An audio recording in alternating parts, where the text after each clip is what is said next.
তারাপীঠের বেসরকারি হোটেলে ভয়াবহ অগ্নিকাণ্ড যেখানে অগ্নিদগ্ধ হয়ে 3 আবাসিকের মৃত্যুর আশঙ্কা। সূত্রের খবর, দগ্ধ আরো কয়েকজন আবাসিক। তারাপীঠ থানার ঢিলছোড়া দূরত্বে অগ্নিকাণ্ড। বিদেশিনী হোটেলের গ্রাউন্ড ফ্লোরে আগুন। ঘটনাস্থলে পৌঁছায় দমকলের 6টি ইঞ্জিন। আহতরা রামপুরহাট গভর্নমেন্ট মেডিকেল কলেজ হাসপাতালে ভর্তি। শর্ট সার্কিট থেকে অগ্নিকাণ্ড বলে অনুমান। আরো বিস্তারিত জানবো, টেলিফোন লাইনে রয়েছে প্রতিনিধি ভোলা চক্রবর্তী। ভোলানাথ, এই মুহূর্তে কি জানা যাচ্ছে? দেখো এই মুহূর্তে কিন্তু যেটা জানা যাচ্ছে যে 3 জনের মৃত্যু হয়েছে, কিন্তু আরো 1 জনের মৃত্যু হয়েছে বলে মৃত্যু সংখ্যা বেড়ে কিন্তু 4 হতে পারে।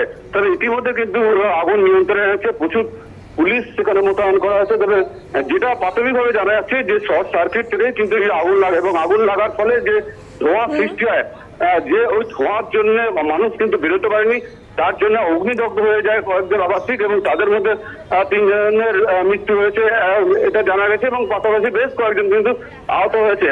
তবে ইতিমধ্যে যাতে ভিতরে যারা আছে তাদেরকে বের করবার চেষ্টা করছে হোটেল কর্তৃপক্ষ এবং প্রশাসন। এবং যাদের মৃত্যু হয়েছে এছাড়া প্রশাসনিক তরফ থেকে এই মুহূর্তে কি জানা যাচ্ছে, তারা কি বলছেন? দেখো, যেটা এখনো পর্যন্ত যাদের মৃত্যু হয়েছে তারা কিন্তু আবাসিক, যদিও তারা কিন্তু তারাপীঠে এসছেন বেড়াতে এবং সেই তাদের মধ্যেই এই মৃত্যু হয়েছে। তবে যেটা জানা যাচ্ছে যে এসি শর্ট সার্কিট থেকে প্রথমে নিচে একটা আগুন লাগে, তারপরে কিন্তু পুরো বিদ্যুৎ সংযোগ বিচ্ছিন্ন করে দেওয়া হয়। বিচ্ছিন্ন করার পরেই ওই যে আগুনের যে আগুন এবং তার যে ধোঁয়া, আবাসিকরা অন্ধকার দিয়ে কিন্তু সেখান থেকে বেরোতে পারেনি। ফলে সেখানের দিকে যেটা বিকল্প রাস্তা সেটা তারা খুঁজে না পাওয়ার জন্য অনেকেই কিন্তু আগুনে চলতে যায় এবং তারা আগুনের ধোঁয়ায় তারা দম বন্ধ হয়ে যায় তাদের।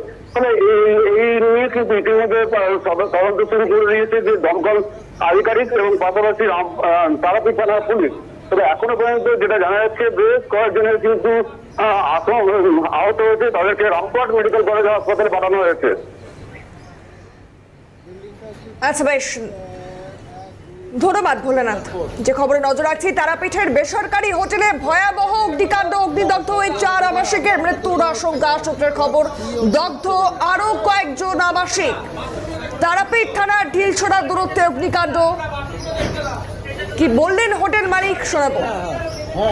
প্রথমত হয়েছিল ভোরের দিকে, ওই 4:30 নাগাদ হঠাৎ করে আমাদের যে এনসিবি আছে, এসির যে এনসিবিগুলো সেগুলো হঠাৎ করে বাস্ট করার সঙ্গে সঙ্গে নাইট গার্ড উঠে যায়। নাইট গার্ড উঠে যেয়ে সঙ্গে সঙ্গে দেখে ওখানে আগুন জ্বলতে শুরু করে। যে ছেলেগুলো ছিল তাদেরকে সঙ্গে সঙ্গে ডাকে। আমাদের যেগুলো ফায়ারের এক্সটিংগুইশ আছে 5-6টা সঙ্গে সঙ্গে যেগুলো রিসেপশনে থাকে সমস্ত কিছু ভেঙে দেয়। আমাদের যে ফায়ারের কানেকশানগুলো আছে জলের, সেগুলো খুলে দেয়। কিন্তু ততক্ষণে যে ফাইবারের যে অফিস ডেকোরেশনের জন্য যে ফাইবার